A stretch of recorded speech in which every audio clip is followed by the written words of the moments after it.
আসসালামু আলাইকুম। খামার প্রিয় ভাই ও বোনেরা, ক্ষুদ্র খামার এই ইউটিউব চ্যানেল এবং ফেসবুকের পক্ষ থেকে সবাইকে জানাই আন্তরিক প্রীতি ও শুভেচ্ছা। আজকে খামার বিষয়টা খুব গুরুত্বপূর্ণ বিষয় আলোচনা করব। অবশ্যই যাদের খামারে একটা গাভী গরু বা একাধিক গাভী গরু আছে, অবশ্যই তারা ভিডিওটি কন্টিনিউ করবেন। প্রিয় খামারি ভাইরা, আমার হাতে একটা পট দেখতে পাচ্ছেন, এটা একটা ক্যালসিয়াম পট। আপনার গাভীকে কেন আপনি ক্যালসিয়াম খাবেন, এই বিষয়ের উপর আজকে আমি যে কথাগুলো বলবো একটু মন দিয়ে শোনেন। বিগত 2 দিন আগে একটা ঘটনা শেয়ার করি আপনাদের সাথে। আমার পাশেই বাসায় একটা ভাইয়ের একটা গাভী ছিল, 5 থেকে 7 লিটার দুধ দিত।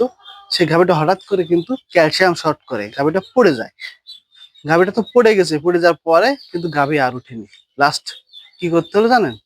লাস্ট কিন্তু সে গাভীকে কসাইয়ের কাছে বিক্রি করে দিতে হলো। তার একটা মাত্র কারণ কি জানেন? এই যে ক্যালসিয়াম। আমরা কি করি?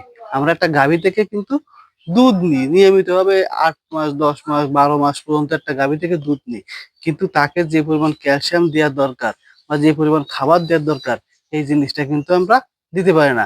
এই জন্য কিন্তু প্রচুর খামারি কিন্তু লসের সম্মুখীন হচ্ছে, বিশেষ করে শুধু এই গাভীর ক্যালসিয়াম শর্টের কারণে। খামারিরা যদি একটু সচেতন হয়, একটা ক্যালসিয়ামের দাম, একটা 1 লিটার ক্যালসিয়ামের দাম 250 টাকা। আমার হাতে যে ক্যালসিয়ামটি দেখতে পাচ্ছেন, আমি একটু সিল উঠে ফেলছি, কারণ আপনারা আপনাদের পছন্দ মতন ক্যালসিয়াম আপনাদের খামারে ব্যবহার করতে পারবেন। একটা গাভী যখন দুধ দেয়, দুধ দেওয়ার শুরু থেকে শেষ পর্যন্ত আপনি যদি 5 লিটার ক্যালসিয়াম একটা গাভীকে দিতে পারেন এবং পর্যাপ্ত পরিমাণ কাঁচা ঘাস এবং দানাদার খাবার দিতে পারেন, তাহলে কিন্তু এই ক্যালসিয়াম ঘাটতির যে ঘটনাটা বা সমস্যাটা আপনার খামারে কোনোদিনও আসবে না। আপনি এই সমস্যার সম্মুখীন কখনো হতে পারবেন না।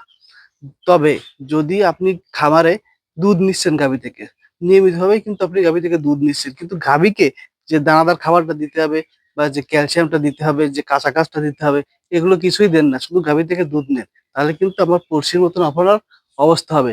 গাভী কিন্তু একবার পড়ে যাবে, আপনি তখন যতই ওষুধ খান, ডাক্তার বেডে খান, কোনো কিছুতেই কিন্তু তখন আর কাজ হবে না। এজন্য যদি আপনার খামারে 1টা কিংবা 2টো বা 3টে গাভী থাকে এবং সেই গাভীতে যদি দুধ দেয়, অবশ্যই কিন্তু আপনি তাকে কিন্তু ক্যালসিয়াম খাবেন এবং পর্যাপ্ত পরিমাণ কাঁচা ঘাস দেওয়ার চেষ্টা করবেন। এই 2টা জিনিস যদি আপনারা নিয়মিতভাবে দেন, তাহলে কিন্তু আর আপনার যে ক্যালসিয়াম শর্ট, গাভী পড়ে গেলে আর উঠতে পারে না, এই সমস্যার সম্মুখীন কিন্তু আপনার হতে পারে না। আশা করি বিষয়টা বুঝতে পারছেন। আর অবশ্যই যদি ভিডিওটি ভালো লেগে থাকে, ভিডিওটি শেয়ার করে দিবেন এবং পেজটি ফলো করে দিয়ে আমাদের পাশে থাকবেন।